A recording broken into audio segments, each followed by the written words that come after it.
Sveicināti! Šajā tematiņā mēģināsim tikt skaidrībā ar dažiem galvenajiem jēdzieniem, kas ir saistīti ar intelektuālo īpašumu.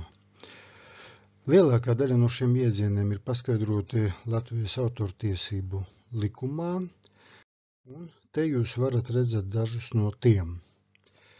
Visos likumos, kas saistīti ar intelektuālo īpašumu un ar autortiesībām, visu laiku figurē autortiesību subjekti, autortiesību objekti, līdzautori un tam līdzīgi jēdzieni.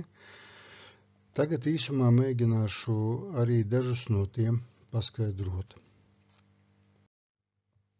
Tātad autors. Definīcija ir tāda, ka autors ir fiziska persona, kuras radošās darbības rezultātā radīts konkrētais darbs.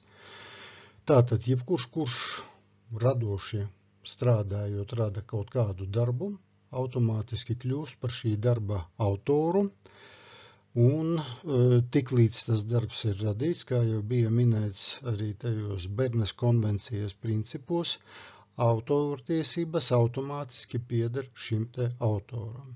Neatkarīgi pirmkārt no tā, vai tas ir pabeigts vai nav pabeigts, un otrkārt arī nav obligāti jāveic kaut kāda īpaša reģistrācijas procedūra. Katrs no mums var būt autors. Darbs, kas tiek radīts, tiek uzskatīts un juridiskajā valodā tiek saukts par autortiesību objektu.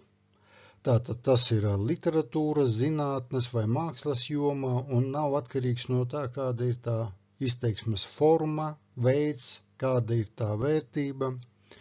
Jebkurš darbs tātad ir tas objekts, kuru aizsargā autortiesības.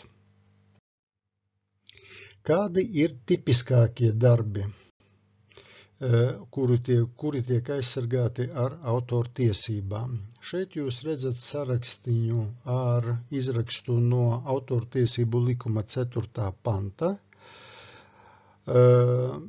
Šis saraksts, protams, nebeidzas ar šiem te pārskaitītajiem. Jebkurš darbs, kurš prasa radošu izdomu un ieguldīt kaut kādu darbu, un viņam ir arī kaut kāda izpausme, realizācija un materializācija, var būt uzskatīts par aizsargājamo darbu.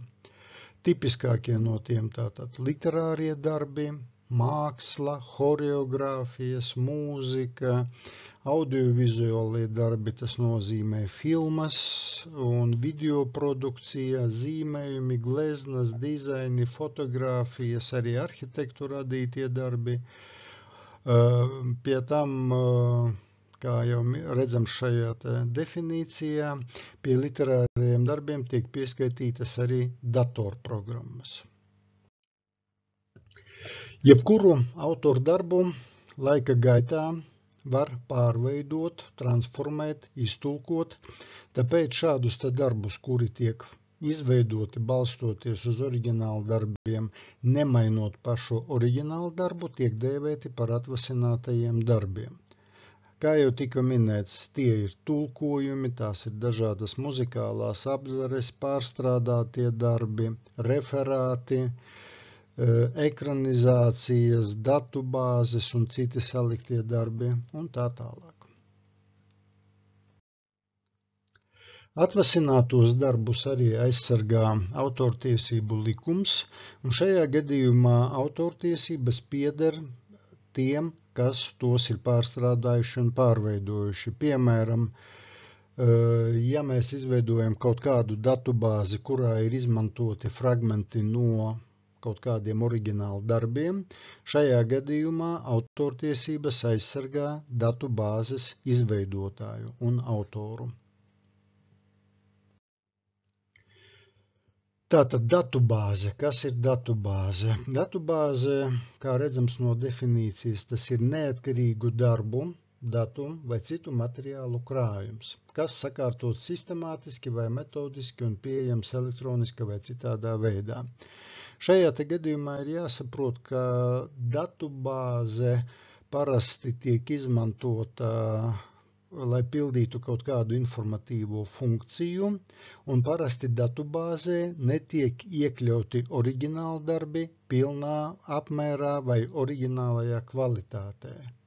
Ja mēs, piemēram, gribam izveidot datubāzi, kas ir saistīta ar kaut kādiem literāriem citātiem, mēs tajā neiekļaujam visu darbu pilnībā, kas ir autoram. Katrs atsevišķs citāts tiek paņemts, ievietots datubāzē, bet tas nefigurē kā oriģināla darbs. Fiksācija. Pie intelektuālā īpašuma un pie autortiesībām tika minēts, ka autortiesības iestājas tajā brīdī, kad idejas tiek materializētas, tātad viņas tiek piefiksētas, tām parādās kaut kāds iemiesojums, tātad fiksācija tas ir veids, kā mēs materializējam šo te darbu. Piemēram, tēlnieks izveido skulptūru, skulptūras var būt no visdažādākajiem materiāliem, grāmata tiek ierakstīta uz papīra vai arī publicēta elektroniskā formātā. Līdzautori parādās tajās situācijās, kad vienam darbam ir 2 vai vairāk autori. Pie tam par līdzautoriem viņi tiek uzskatīti tajā brīdī, kad viņu pienesums šajā te darbā netiek identificēts kā atsevišķs neatkarīgs darbs. Ļoti bieža prakse, ka līdzautori ir zinātniskajiem rakstiem un publikācijām, kad vairāki zinātnieki darbojoties un veicot kaut kādus pētījumus, katrs veicot savu ieguldījumu šī darba radīšanā, kļūst par darba līdzautoriem.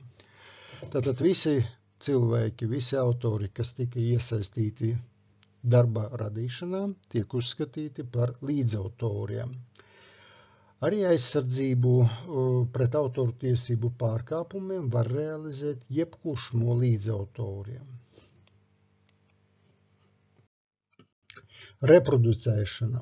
Vienas no tiesībām, kuras ir autoram, ir tiesības reproducēt, izplatīt, publiskot savus darbus.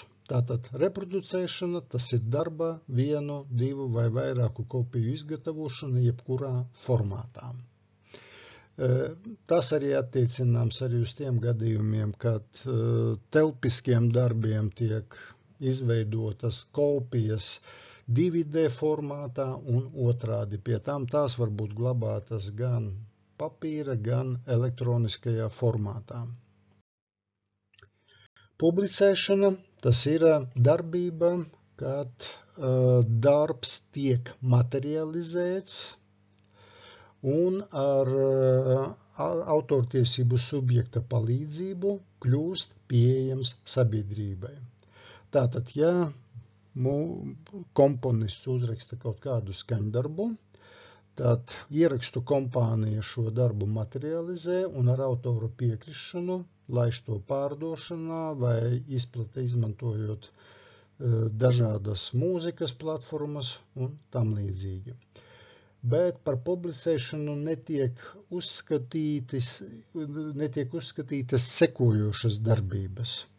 Piemēram, muzikālā darba izpildīšana vai audiovizuāla demonstrēšana. Tie gadījumi šeit ir parādīti šīs te prezentācijas slaida 2. daļā. Publiskošana. Tā ir darbība, kad šis darbs tiek padarīts pieejams sabiedrībai. Tātad tiek izvietots internetā, tiek kaut kur veikts izpildījums un tā tālāk.